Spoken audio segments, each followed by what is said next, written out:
आज हम देखेंगे Newton's law of inertia which is known as Newton's first law.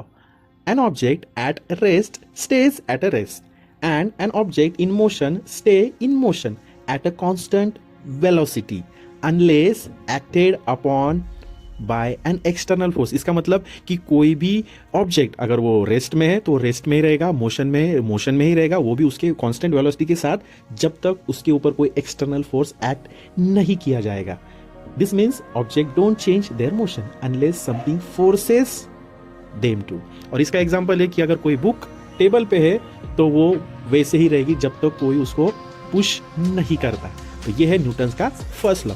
Now let's see Newton's second law, जिस law को हम कहते हैं law of acceleration. Okay, the harder you push the faster something moves, but heavier things need more push to move.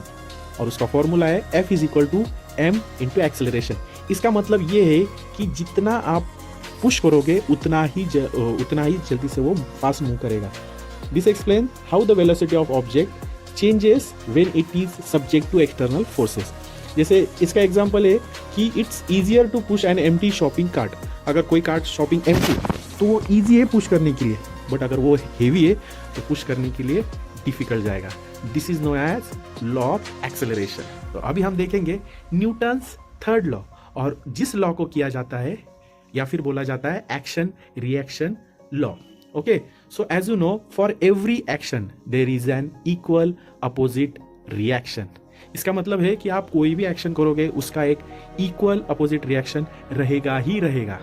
जैसे for example कोई ball आप तेजी से दीवार पे फेंकते हो तो उसी स्पीड से, उसी फोर्स से वो बॉल रिवर्स भी आएगा. This means if object A exerts a force on object B, then object B exerts an equal force in the opposite direction on object A. और जैसे मैंने कहा था कि अगर आप जंप करोगे बोट पे तो बोट सेम फोर्स से आपको बैकवर्ड पुश करेगा. So thank you and like for